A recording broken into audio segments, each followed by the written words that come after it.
अस्सलाम वालेकुम दोस्तों, मैं आपको परफेक्ट वेब सॉल्यूशंस की तरफ से वेब डेवलपमेंट के कोर क्रैश कोर्स में खुशामदीद कहता हूँ। मेरा नाम इमरान कासिम है और आज के इस वेब डेवलपमेंट के क्रैश कोर्स में हम सीखेंगे कि फेच एपीआईज़ क्या होती हैं और उनको हम कैसे अपने प्रोजेक्ट्स में यूज़ कर सकते हैं। तो इससे पहले कि मैं अपने इस वीडियो ट्यूटोरियल को स्टार्ट करूँ, मैं आपसे रिक्वेस्ट करूँगा कि अगर आपने अभी तक मेरे चैनल को सब्सक्राइब नहीं किया तो काइंडली इसको सब्सक्राइब ज़रूर कर लें और साथ में मौजूद बेल के आइकन को प्रेस करना मत भूलिएगा ताकि मेरी आने वाली हर नई वीडियो या हर नई सीरीज़ की नोटिफिकेशन आपको आपकी ईमेल में या आपकी यूट्यूब ऐप में आपको मिलती रहे और आप उससे अप टू डेट रह सकें। Thank you very much. तो चलिए शुरू करते हैं इस वीडियो ट्यूटोरियल को। तो दोस्तों, फेच एपीआई बेसिकली एक न्यू टेक्नोलॉजी है जो न्यू ब्राउज़र्स में इंट्रोड्यूस करवाई गई है और तमाम नए ब्राउज़र इसको अंडरस्टैंड करते हैं और इसको रिस्पॉन्स प्रॉपर देते हैं। और ये भी जिस तरह आप एजेक्स और जिस तरह आप XML HTTP रिक्वेस्ट यूज़ करते हैं, same like that it sends a request and get a response and then display the response. और दूसरा जो इसका फ़ायदा ये है कि चूँकि ये एक तो ये ब्राउज़र के अंदर बिल्ट इन है, हर मॉडर्न ब्राउज़र इसको सपोर्ट करता है। दूसरा ये कि प्रॉमिस बेस्ड एपीआई है, मतलब ये एक जिस तरीके से आप दूसरी XML HTTP रिक्वेस्ट या अगर मैं आपको इसकी दिखाऊं प्रॉमिस बेस्ड फेच एपीआई, तो यहाँ पे मैं आपको इसकी डेफिनेशन दिखा देता हूँ। तो यहाँ पे लिखेगा the fetch API provide a JavaScript interface for accessing and manipulating parts of the HTTP pipeline such as requests and responses. It also provides a global fetch method that provides an easy logical way to fetch resources asynchronously across the network. So इसके अलावा this kind of functionality was previously achieved using XML HTTP request. Fetch provides a better alternative that can be easily used by other technologies such as service workers. Fetch also provides a single logical place to define other HTTP related concepts such as cores and extensions to HTTP. Note that fetch specifications offers from jQuery.ajax in merely two ways that bear keeping in mind. The promise return from fetch won't reject on HTTP error status even if the response is an HTTP 404 or 500. Instead, it will resolve normally with OK status set to false, and it will only reject on network failure or if anything prevented the request from completing. By default, fetch won't send or receive any cookies from the server, resulting in unauthenticated requests. If the site relies on maintaining a user session to send cookies, the credential init option must be set. So basically जो हमारे पास दोस्तों fetch API है वो एक modern technology है, technique है, doing the same thing which we are previously doing using jQuery Ajax और या फिर XML HTTP रिक्वेस्ट। तो इससे पहले मैं यहाँ पे आपको इसकी थोड़ी सी प्रैक्टिकली एग्जांपल दूंगा यहाँ पे, जिसमें हम डाटा गेट भी करेंगे और डाटा पोस्ट भी करेंगे। तो सबसे पहले मैं यहाँ पे आपको दिखा दूँ, मैंने 4 फाइल्स क्रिएट की हैं। इनमें से index.html है, simple.json फाइल है, simple.php और simple.txt फाइल है। तो index.php हमारी मेन फाइल है जिसमें हमने स्केलेटन PHP का ओपन किया और यहाँ पे हमने इसका टाइटल दे दिया fetch IP crash course in Urdu. तो यहाँ पे अब हम इसकी बॉडी के अंदर यहाँ पे अपना स्क्रिप्ट और जो भी हमने लिखना है वो लिखेंगे। इसके अलावा चूँकि मैं यहाँ पे यूज़ कर रहा हूँ PHP, आल दो मैं इसको एंड पे यूज़ करूँगा, लेकिन यहाँ पे मैं एक PHP का सर्वर भी रन करूँगा। तो यहाँ पे मैं फेच एपीआई के डेस्कटॉप पे आऊँगा, यहाँ पे फेच एपीआई में, और यहाँ पे मैं लोकल सर्वर रन करूँगा PHP-s local host 8888 and that's it. हमारा सर्वर अब PHP 17.17 के साथ स्टार्टेड हो गया और हम यहाँ से इसको कॉपी करेंगे और इसको यहाँ पे पेस्ट करके इसको ओपन कर लेंगे। ठीक है, ये हमारी ब्लैंक स्पेस ओपन होगी। तो बेसिकली ये जो मैं इसको यहाँ पे htdocs में भी कॉपी कर सकता था, लेकिन मैंने ज़रूर नहीं समझा क्योंकि हमने कोई डेटाबेस को तो इन्वॉल्व करना नहीं है, सिंपली हमने HTTP रिक्वेस्ट सेंड करनी है और डाटा रिसीव करना है। तो इसके लिए हमें ज़रूरत नहीं है कि हम इसको htdocs में कॉपी करें। मैंने इसको डेस्कटॉप पे कॉपी किया हुआ है और वहाँ से मैंने PHP का लोकल सर्वर रन किया जिसको मैं यहाँ से रिफ्रेश करूँगा। अब यहाँ पे हम 2 डिव्स लगा लेंगे, एक डिव होगी मैसेज की और एक डिव होगी आउटपुट की। आउटपुट जो होगी वो हमें शो करेगी डाटा जेसन में और जो मैसेज वाली होगी वो हमें शो करेगी data in simple text format. तो इसी तरीके से यहाँ पे 2 बटन हम लगा लेते हैं। बटन इसको कह देते हैं गेट टेक्स्ट और गेट टेक्स्ट डाटा, और दूसरे को कह लेते हैं गेट जेसन और गेट जेसन डाटा। यहाँ पे हम गेट जेसन डाटा लिख देते हैं। अब यहाँ पे हम स्क्रिप्ट अपना स्टार्ट करेंगे और स्क्रिप्ट के अंदर यहाँ पे हम सबसे पहले हमें बटन्स के इवेंट ट्रिगर करने हैं, तो यहाँ पे हम इवेंट्स बनाएंगे। इसको मैं थोड़ा और छोटा कर लेता हूँ, इसको थोड़ा और, ठीक है। तो यहाँ पे सबसे पहले हम document dot get element by ID, तो गेट टेक्स्ट जो हमारे पास बटन है, उसके बाद डॉट ऐड इवेंट लिस्नर, और यहाँ पे हम इसको पास करेंगे क्लिक और कॉमा गेट टेक्स्ट का फंक्शन हम इसको पास करेंगे, और दूसरा है गेट जेसन, और इसके लिए हम गेट जेसन का फंक्शन बनाएंगे, ठीक है। तो अब यहाँ दो फंक्शन बना लेता हूँ, फंक्शन गेट टेक्स्ट पहला और दूसरा फंक्शन गेट जेसन, ठीक है।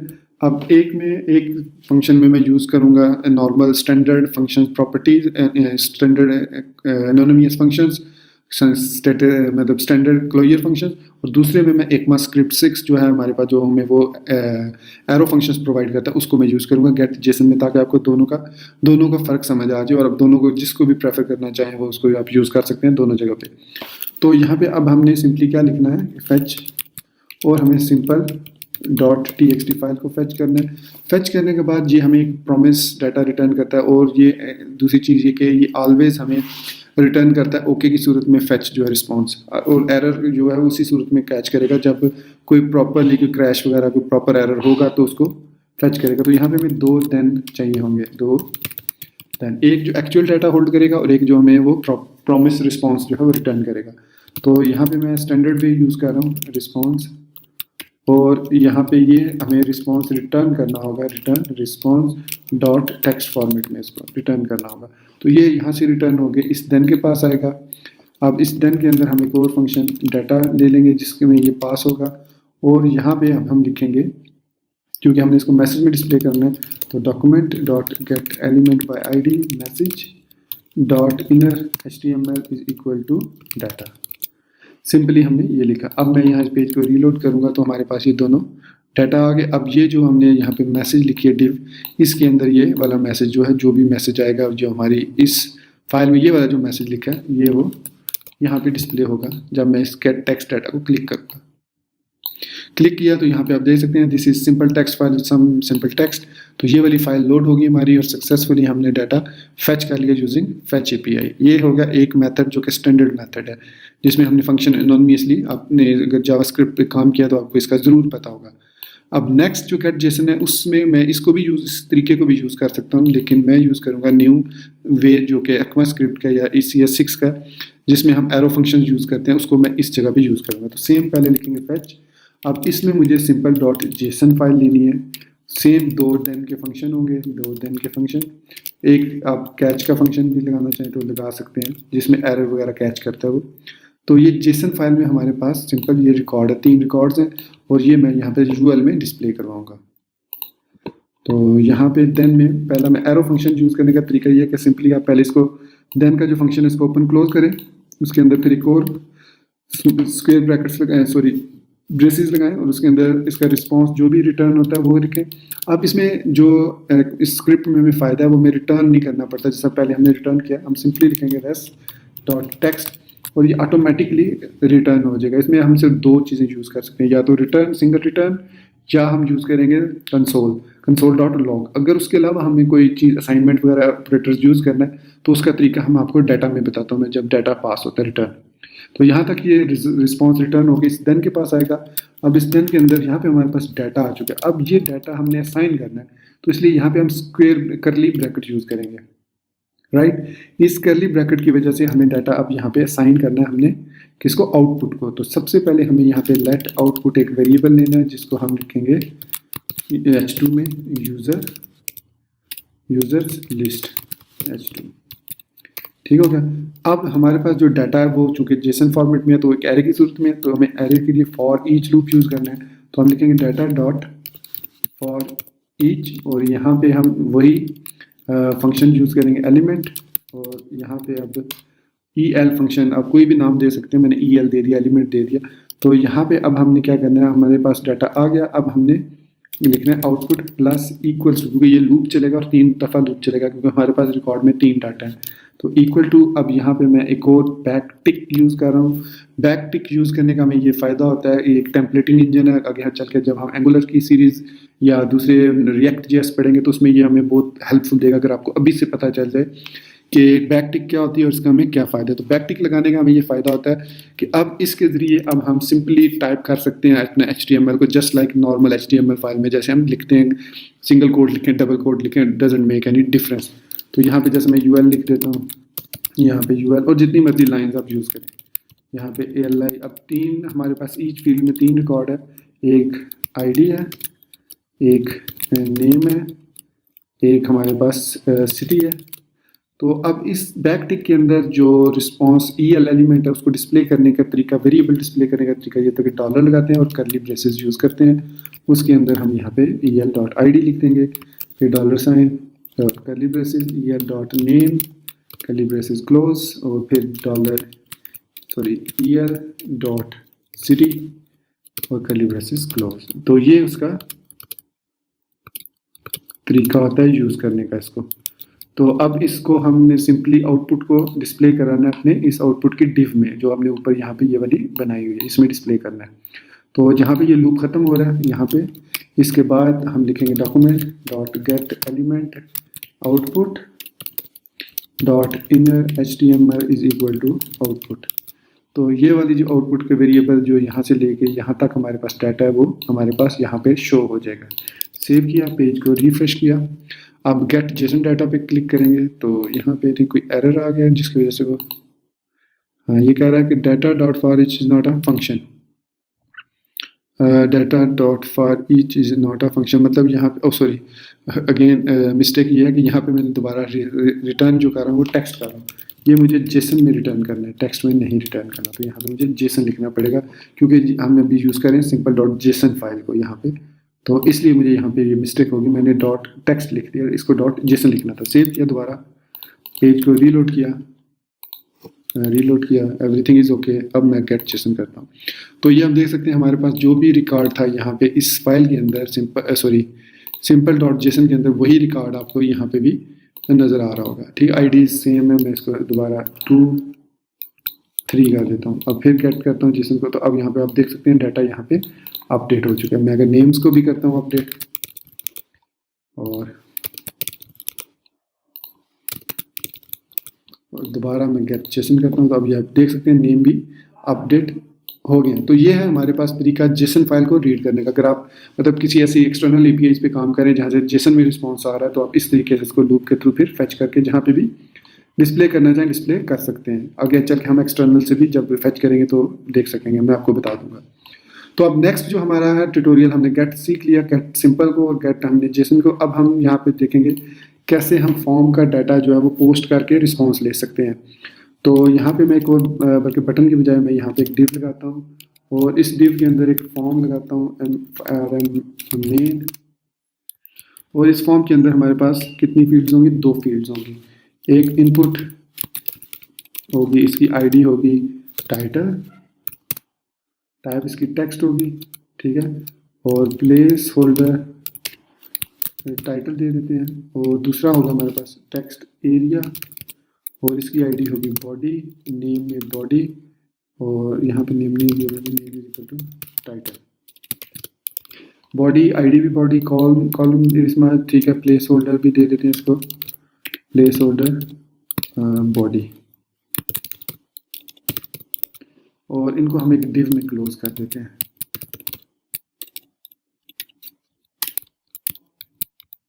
ठीक हो गया, इसको भी हम डिव में क्लोज कर देते हैं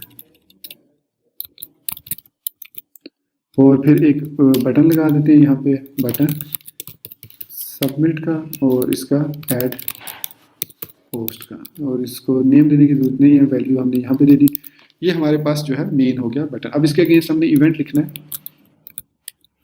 तो gate element by ID FRM main, और क्लिक नहीं होगा, इसका सबमिट का इवेंट होगा। तो जब ये सबमिट हो तो ऐड पोस्ट का फंक्शन कॉल हो जाए। अब यहाँ पे हमें ऐड पोस्ट का फंक्शन यहाँ पे बनाना होगा, तो फंक्शन ऐड पोस्ट, और जो सबमिट का इवेंट होता है वो एक हमें इवेंट भी पास करता है वेरिएबल को एज एन वेरिएबल, तो उसको हम ई कह देते हैं और इस ई को प्रिवेंट डिफ़ॉल्ट कर देते हैं ताकि जो इसका डिफ़ॉल्ट बिहेवियर है फॉर्म का सबमिट होने का वो यहाँ पे प्रिवेंट हो जाए और फॉर्म सबमिट ना हो, क्योंकि हमने फॉर्म को सबमिट नहीं करना। फिर यहाँ पे हम let F R M data एक वेरिएबल देंगे, उसमें न्यू फॉर्म डाटा एक वेरिएबल लेके इसको पास करेंगे ई डॉट, इसको कहते हैं हम ई डॉट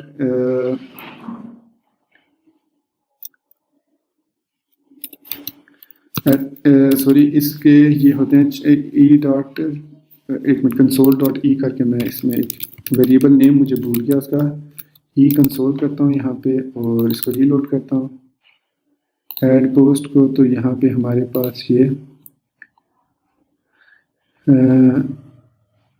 इज ट्रस्टेड, ठीक है, current target E dot current target ये ना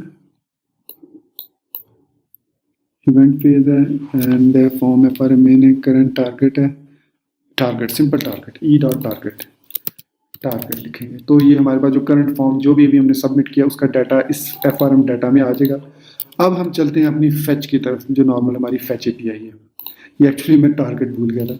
तो फेच, अब यहाँ पे हमने सिंपल डॉट PHP फाइल को टारगेट करना है। अब चूंकि जो बाय डिफ़ॉल्ट होती है फेच रिक्वेस्ट वो गेट होती है, हमने इसको पोस्ट में कन्वर्ट करना है, तो इसलिए सेकंड पैरामीटर में हम एक ऑब्जेक्ट पास करेंगे, एरे ऑफ ऑब्जेक्ट्स, और यहाँ पे अब हम इसको पास करेंगे सबसे पहला मेथड, और मेथड होगा पोस्ट का। फिर उसके बाद दूसरे हम हेडर्स इसको पास करेंगे, हेडर्स फर्दर हमारे पास ऑब्जेक्ट होंगे। इसी तरह हमारे पास एक बॉडी भी होगी और बॉडी में हम सिंपली एफआरएम डाटा लिख देंगे। और हेडर में हमारे पास क्या आएगा, सबसे पहला जो है वो एक्सेप्ट, क्या एक्सेप्ट कर रहा है ये एक्सेप्ट कर रहा है application slash JSON plain dot text और स्टैटिक स्लैश स्टैटिक, सारा डाटा एक्सेप्ट कर रहा है। और कंटेंट टाइप जो हमारे पास होगी वो होगी एप्लीकेशन स्लैश जेसन, ठीक है। अब ये एफआरएम डाटा यहाँ पे हमने इसको पास कर दिया। अब दो देन उसी तरीके से first then and second then. First then में हमने उसी तरह रिस्पॉन्स लिखना है और रिटर्न करना है रिस्पॉन्स डॉट जेसन को, और इस देन में हमें डाटा चाहिए होगा और ये हमने सिंपली कंसोल डॉट लॉग में डाटा कर देते हैं। और यहाँ पे जो डॉट कैच, इसमें भी हमें ERR console dot log ERR simply ये अब देख सकते हैं ये एक्मा स्क्रिप्ट 6 क्या कहते हैं इसके एक्मा स्क्रिप्ट 6 के साथ 2016 के साथ मैंने कोड लिखा है यहाँ पे फेच का, ये जो लिखा है कोड मैंने। और ये जो फर्स्ट गेट टेक्स्ट वाला है ये स्टैंडर्ड वे, अगर आप ये वाला तरीका यूज़ करना चाहते हैं इसमें आपको रिटर्न लिखना पड़ेगा, जबकि आप यहाँ पे देख सकते हैं मैंने रिटर्न नहीं लिखा, कंसोल एक लाइन में है इसलिए कंसोल लिखा गया, और यहाँ पे मैं रिटर्न लिखने की जरूरत नहीं पड़ी, ये इस लाइन में आप देख सकते हैं, ठीक है। तो अब हम इस फॉर्म को सबमिट करने के काबिल हो गए हैं। अब हमारा जो सिंपल डॉट PHP है वो इस पोस्ट रिक्वेस्ट को लेगा और वापस हमें वही डाटा रिटर्न कर देगा इस जगह पे कंसोल डॉट डाटा में, ठीक है। तो चलिए पोस्ट करके देखते हैं, इसको रीलोड करते हैं ताकि वो रिफ्रेश हो जाए पेज। फिर मैं यहाँ पे लिखता हूँ डमी टाइटल और डमी बॉडी एड पोस्ट, और यहाँ पे आप देख सकते हैं हमारे पास यहाँ पे FRM data new form data, और यहाँ पे बॉडी के अंदर हमारे पास सिंपल डॉट PHP, ठीक है, सिंपल डॉट PHP और मेथड पोस्ट, और यहाँ पे console dot log data, sorry यहाँ पे मैं इस कंसोल को यहाँ से इसको ख़त्म करता हूँ, ये न्यू डाटा। अब यहाँ पे बॉडी के अंदर मेथड मेथड, ठीक है, पोस्ट है, हेडर्स एक्सेप्ट जो है वो ये कर रहा है, कंटेंट टाइप हमारे पास ये है, ठीक है, और यहाँ पे डमी टेक्स्ट, और यहाँ पे अब ये अगेन इसको चेक करते हैं नेटवर्क टैब में सिंपल डॉट PHP में देखते हैं इसको, रिस्पॉन्स 200 है, ठीक है, ठीक है, यहाँ तक ये सारा डाटा भी यहाँ पे पास हो रहा है, यहाँ पे भी पास हो रहा है, ये डाटा कंसोल डॉट लॉग, और ये क्यों नहीं आ रहा, सेव किया, इसको रीलोड किया। अब यहाँ पे कंसोल में देखते हैं कॉमेस और एरे हमारे पास 0 आ रहा है, तो इट मीन्स ये यहाँ पे कोई प्रॉब्लम है। ये रिटर्न जो है यहाँ तक ये ठीक है। देन डाटा है कंसोल डॉट लॉग रेस्ट और यहाँ पे एरे ऑब्जेक्ट है, ठीक है। हेडर्स, एक मिनट, हेडर्स को हम यहाँ पे ओमिट करके चेक करते हैं। तो ई डॉट टारगेट में हमारे पास एफआरएम डाटा है और वो बॉडी में आ गया। इसको रीलोड करते हैं और यहाँ पे अब ठीक है। हेडर्स की वजह से वो प्रॉब्लम कर रहा था क्योंकि हेडर जो है वो हमने सही डिफाइन नहीं किए। तो मैं देखता हूँ ये हेडर्स में क्या मसला है। यहाँ पे कोमा लगाया और यहाँ पे accept colon static slash static ये लगाया। अब इसको रीलोड किया। ये एक्चुअली हेडर्स प्रॉब्लम कर रहे हैं, तो डमी। अब ये ठीक है हेडर। इसका मतलब है कंटेंट टाइप में शायद स्पेलिंग मिस्टेक थी, एप्लीकेशन स्लैश जेसन। हम चेक करते हैं, अगर अब एरर आया तो इट मीन्स हमारा जो कंटेंट टाइप है उसमें प्रॉब्लम। हाँ जी, कंटेंट टाइप में है प्रॉब्लम। एप्लीकेशन स्लैश HTML करते हैं हम, ठीक है। ये कंटेंट टाइप और एप्लीकेशन, या हम इसको डिफ़ॉल्ट अगर या ऑटो कह के देख लेते हैं। इसका पैरामीटर्स होते हैं कुछ, ठीक है। कंटेंट टाइप का मसला है, तो यहाँ पे कंटेंट टाइप हम ख़त्म कर देते हैं। कोई भी ज़रूरत नहीं है हमें कंटेंट टाइप बताने की। इसको रीलोड करते हैं और दोबारा ये डाटा, और ये देख सकते हैं अब हमारे पास वो जो डाटा है वो वापस रिटर्न हो रहा है, ठीक है। वही डाटा जो हम इसको सेंड कर रहे हैं बॉडी और टाइटल की सूरत में हमें सिंपल डॉट PHP से रिटर्न हो रहा है। तो ये था हमारे पास सिंपल तरीका डाटा को सेंड करने का, जिसमें हमने लेट फॉर्म डाटा को यूज़ किया, न्यू फॉर्म डाटा फंक्शन को यूज़ किया और ख़ुद ब खुद इसने उस फॉर्म को जो डाटा है वो उसने एक फॉर्म की सूरत में स्ट्रिंगिफाई कर दिया और फिर उसको पोस्ट कर दिया सिंपल डॉट PHP को। अब यहाँ पे अब हम नेक्स्ट देखते हैं कि कैसे हम एक्सटर्नल से डाटा फैच और पोस्ट कर सकते हैं। तो इसको मैं यहाँ पे कमेंट कर देता हूँ, ठीक है। कमेंट करने के बाद मैं यहाँ पे अब इनका नाम चेंज कर देता हूँ। इन बटन्स को यूज़ करता हूँ, सिर्फ नेम में चेंज कर देता हूँ, फंक्शन नेम चेंज कर दूंगा। सो gate external data post external data. तो ये दो फंक्शन है, गेट एक्सटर्नल डाटा और पोस्ट एक्सटर्नल डाटा। मतलब कैसे हम रिमोटली डाटा पोस्ट कर सकते हैं और गेट कर सकते हैं। तो फंक्शन ये हमारे पास एक हो गया और दूसरा फंक्शन पोस्ट। तो इसके लिए मैं जो यूज़ करूँगा वो है जेसन प्लेस होल्डर APIs। ये हमारे पास जेसन प्लेस होल्डर APIs है। अगर मैं यहाँ पे पोस्ट पे क्लिक करता हूँ तो ये देख सकते हैं हमारे पास जेसन में डाटा रिटर्न हो रहा है प्रॉपरली जेसन फॉर्मेट में, और 100 रिकॉर्ड्स ये रिटर्न करता है। ये देख सकते हैं आप 100 ID। तो इस डाटा को अब मैं एक्सटर्नल API से फैच करूँगा। तो इस URL को कॉपी कर लेता हूँ और इस फंक्शन के अंदर गेट एक्सटर्नल डाटा के अंदर आकर लिखता हूँ फैच, और इधर वो URL पेस्ट कर दी। फिर डॉट देन सिंपली वही तरीका रिस्पॉन्स और रेस्ट डॉट जेसन में है, फिर डॉट देन, और अब यहाँ पे डाटा है हमारे पास, और चूंकि ये हमने इसको प्रोसेस करना है तो यहाँ पे हम और कैच के अंदर भी हमारे पास ERR console dot log ERR ये हमने सिंपली लिख दिया। अब यहाँ पे हमारे पास सिंपल वही तरीका लूप चलाएंगे हम, और लूप चलाने से पहले हम यहाँ पे let output is equal to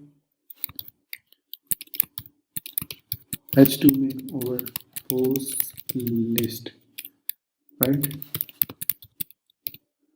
तो यहाँ पे अब हमने लेट क्यों कह रहा है एक्सपेक्टेड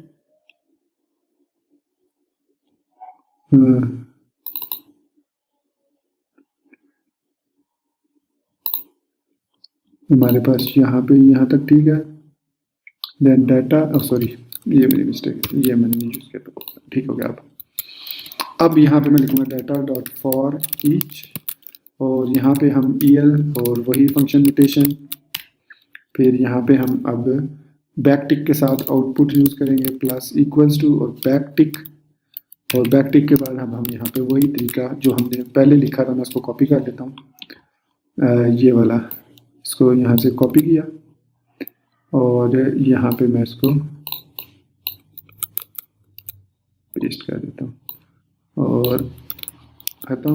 राइट, अब यहाँ पे हमने देखना है कि हमारे पास जो डाटा है वो क्या क्या है। तो आईडी, टाइटल और बॉडी को ले लेते हैं, यूज़र आईडी रहने देते हैं। तो आईडी तो आईडी होगी, उसके बाद टाइटल और उसके बाद हमारे पास बॉडी। टाइटल को हम अगर चाहें तो यहाँ पे चलें, यहाँ पे मैं टाइटल और यहाँ पे बॉडी कह देता हूँ। तो सिंपली इस तरीके से करने के बाद इस लूप से हम बाहर आएंगे जो कि यहाँ पे है, और document dot get element by ID output, और यहाँ पे inner HTML is equal to output कर देंगे। ये वही तरीका जो हमने सिंपल डॉट जेसन फाइल को यूज़ किया था। अब यहाँ पे हमने रीलोड किया पेज को और गेट जेसन डाटा पे क्लिक किया and it will take some time, क्योंकि अब इसने लाइव सर्वर से वो डाटा लेना है। तो अनकट एड is not defined, get JSON data,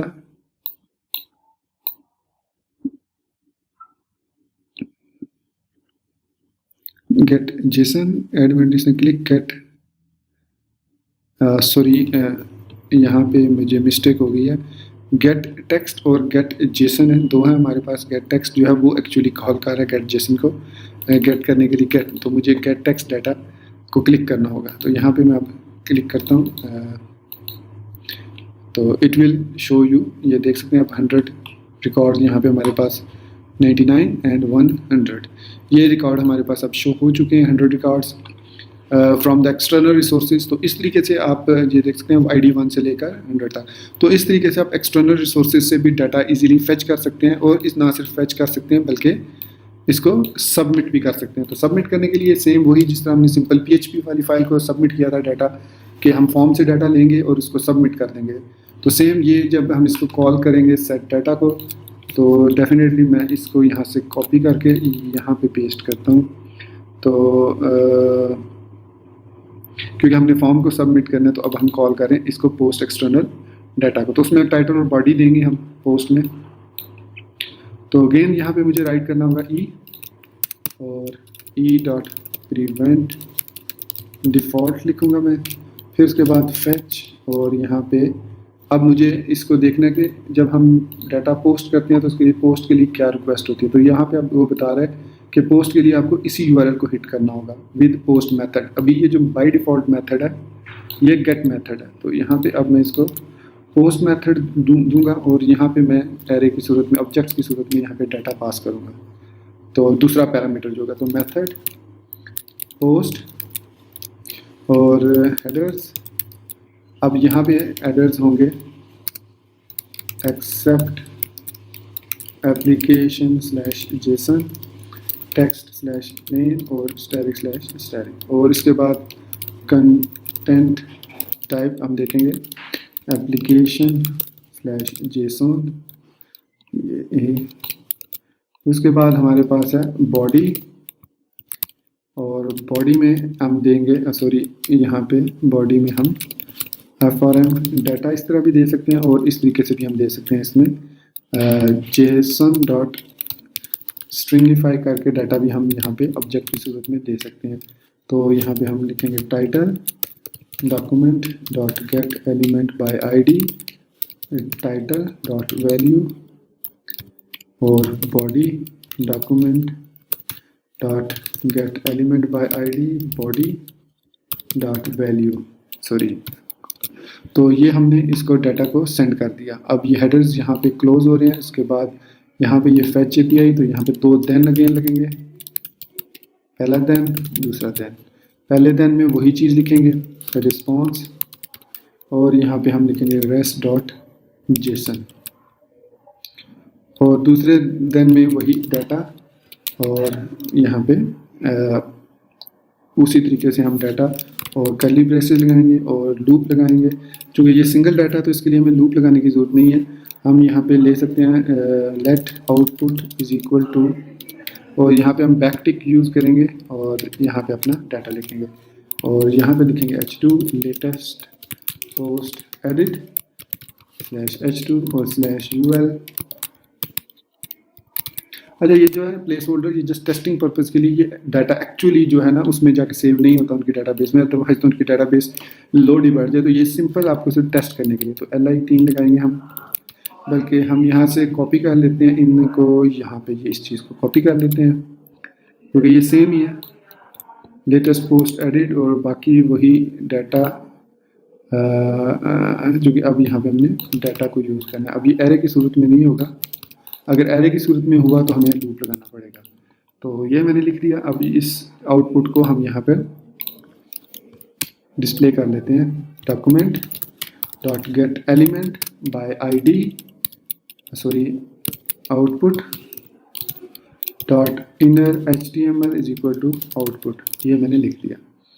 अब मैं वापस आता हूँ, इस पेज को रीलोड करता हूँ और यहाँ पे मैं डमी टाइटल देता हूँ और this is a dummy text for Jason place holder website. तो इसको ऐड पोस्ट पे क्लिक करूँगा, थोड़ा सा टाइम लगेगा और आप यहाँ पे देख सकते हैं हमारा जो वापस रिटर्न हुआ रिजल्ट वो ID 101 है और टाइटल, क्योंकि लास्ट टाइम जब हमने फेच किया था गेट टेक्स्ट के थ्रू तो हमारे पास जो है 100 रिकॉर्ड्स आए थे, ये आप देख सकते हैं 100 रिकॉर्ड्स आए थे, लेकिन जब हमने इसको पोस्ट को सबमिट किया तो 101 ID आई। तो ये चूँकि डाटाबेस में सेव नहीं होती, इसलिए जब हम गेट टेक्स्ट डाटा या गेट एक्सटर्नल डाटा करते हैं तो वो तमाम 100 तक ही पोस्ट शो करता है। अगर आप अपनी ओरिजिनल सर्वर बनाएंगे जिसमें आप डाटाबेस के अंदर डाटा सेव भी करेंगे तो आप इस तरीके से उसको वापस फेच भी कर सकते हैं। तो इस तरीके से ना सिर्फ हम ये कि डाटा को नॉर्मल डाटा को, बल्कि हम इमेजेस वगैरह फाइल्स वगैरह वो भी सेंड कर सकते हैं यूजिंग द सेम प्रोसीजर, जिसमें हमें जो मेथड यूज़ करना होगा वो ये वाला मेथड यूज़ करना होगा, फॉर्म डाटा वाला मेथड। इस मेथड के थ्रू आप सिंपली इमेज में, किसी भी इमेज में डाटा को, सॉरी कोई भी फाइल जो है वो target के ज़रिए आप सेंड कर सकते हैं सर्वर पे, चाहे आप simple.php सर्वर अपना सर्वर यूज़ करें या कोई भी एक्सटर्नल सर्वर हो। तो दोस्तों ये था हमारे पास आज का फेच API का complete crash course, and I am sure अगर आप इसकी प्रैक्टिस करेंगे तो you will feel much better, और आप जो है अजैक्स की बजाय या आप XML HTTP रिक्वेस्ट की बजाय इसको यूज़ करना ज़्यादा प्रेफर करेंगे। मुझे अपने कमेंट्स से ज़रूर आगाह कीजिएगा कि आपको कैसा लगा मेरा ये वीडियो ट्यूटोरियल, और क्या आप अपने फ्यूचर प्रोजेक्ट्स के लिए फेच API को यूज़ करने जा रहे हैं या नहीं, क्योंकि ये वाली अगर आप फेच API इसको अच्छे तरीके से सीख लेंगे, नेक्स्ट जब हम काम करेंगे टाइपस्क्रिप्ट और एंगुलर ट्यूटोरियल्स पर तो डेफिनेटली वहाँ पे ये चीज़ें काफ़ी आपकी हेल्पफुल होंगी। ECMAScript, स्पेशली द ECMAScript 6 जिसकी नोटेशन है एरो नोटेशन, जिसको हम ये वाली एरो नोटेशन कहते हैं, ठीक है।